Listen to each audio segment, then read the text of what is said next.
तो अमेरिका लगातार दावा कर रहा है कि रूस फॉल्स फ्लैग ऑपरेशन के तहत इस युद्ध का आगाज करने वाला है। हम आपको लगातार बता भी रहे हैं कि फॉल्स फ्लैग ऑपरेशन होता क्या है। फॉल्स फ्लैग ऑपरेशन एक ऐसी सैन्य कार्रवाई होती है जहां पर एक देश छिपकर जानबूझकर स्वयं की संपत्ति, इंसानी जान को नुकसान पहुंचाता है, जबकि दुनिया के सामने वो ये बताता है कि उसके दुश्मन देश ने ऐसा किया है। इसकी आड़ में ऐसा करने वाला देश अपने शत्रु देश पर हमला कर देता है। इस रणनीति के जरिए युद्ध शुरू करने का दोष वो अपने प्रतिद्वंदी देश पर डाल देता है, फिर जवाबी कार्रवाई के नाम पर युद्ध का ऐलान कर दिया जाता है। फॉल्स फ्लैग रणनीति का इस्तेमाल कई युद्धों में इससे पहले भी किया जा चुका है। इतिहास के पन्नों को पलटेंगे तो कई ऐसे युद्धों के बारे में जानकारी मिलेगी। अमेरिका यह भी कह रहा है कि रूस इस ऑपरेशन का इस्तेमाल कर सकता है, यानी कि रूस पहले खुद ही अपने नागरिकों को नुकसान पहुंचा सकता है, खुद ही अपनी संपत्ति को नुकसान पहुंचा सकता है और इसी का बहाना लेकर इसी की आड़ में यूक्रेन पर हमला कर सकता है और यह महायुद्ध की तस्वीर नजर आ सकती है। हालांकि इसके पीछे सच्चाई कितनी है, क्या वाकई रूस ऐसा सोच रहा है या फिर ये अमेरिका को जो दावा है वो खारिज होता हुआ दिखाई देता है,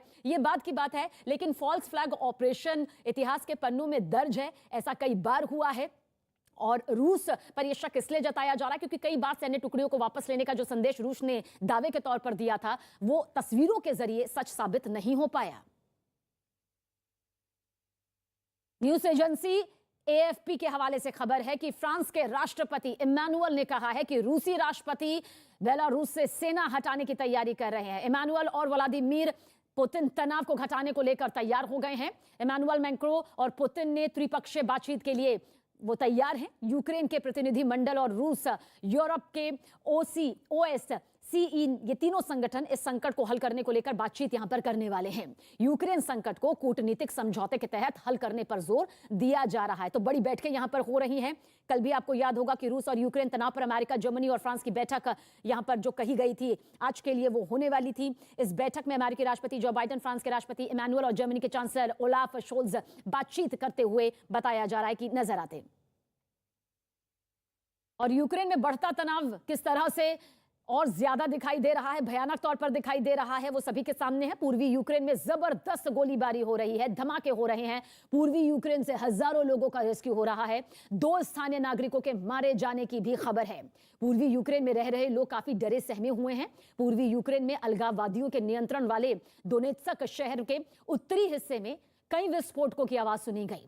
अभी यह साफ नहीं हो पाया कि विस्फोटक यहां आखिर आए कैसे, लेकिन आवाज सुनने का दावा जरूर यहां पर किया गया है।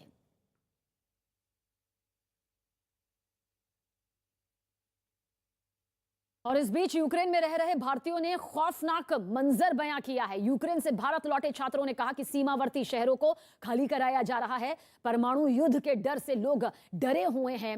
अभी भी यूक्रेन में हजारों भारतीय छात्र रह रहे हैं। भारतीय छात्रों का कहना है कि अगर युद्ध हुआ तो भारी जनहानि होगी।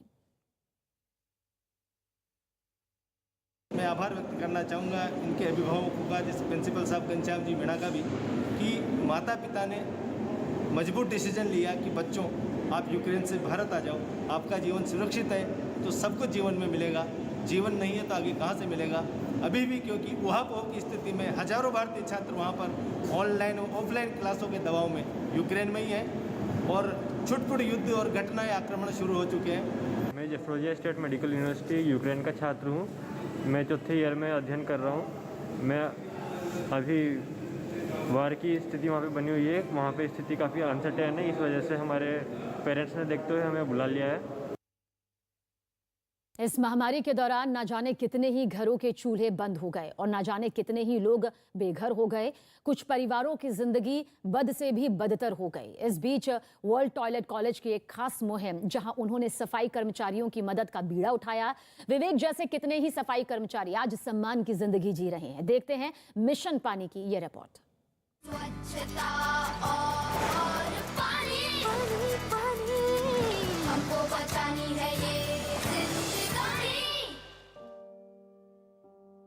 लॉकडाउन समय ऐसा आया कि उसने हर इंसान को निचोड़ कर रख दिया।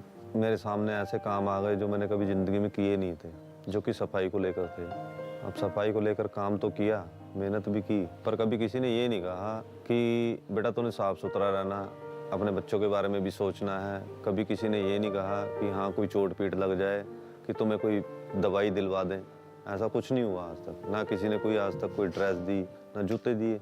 इस काम से निकलकर मेरी मुलाकात राशिद अंसारी से हुई, जिससे मैं वर्ल्ड टॉयलेट कॉलेज से जुड़ा।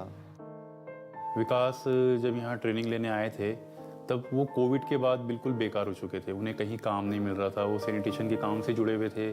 तब उन्होंने मुझे बताया कि सर मैं एक पढ़ा लिखा व्यक्ति हूँ, मेरे फैमिली में भी सब जॉब करते हैं, लेकिन कोविड का जो दौर आया उस समय मैं नौकरी से बिल्कुल बेकार हो गया और मुझे उस समय गटर में उतर के भी काम करना पड़ा, इससे मुझे पैसे मिल सके, मैं अपने बच्चों का पेट भर सकूँ। तो बोले सर मुझे आपकी ट्रेनिंग प्रोग्राम के बारे में पता चला है, अगर कोई मेरे लिए बेहतर विकल्प है यहाँ पे जॉब का तो प्लीज़ आप मुझे इसके लिए बताइएगा, कांटेक्ट करिएगा। तो हमने उनसे कहा कि पहले आप ट्रेनिंग लीजिए, अपने आप को तैयार कीजिए।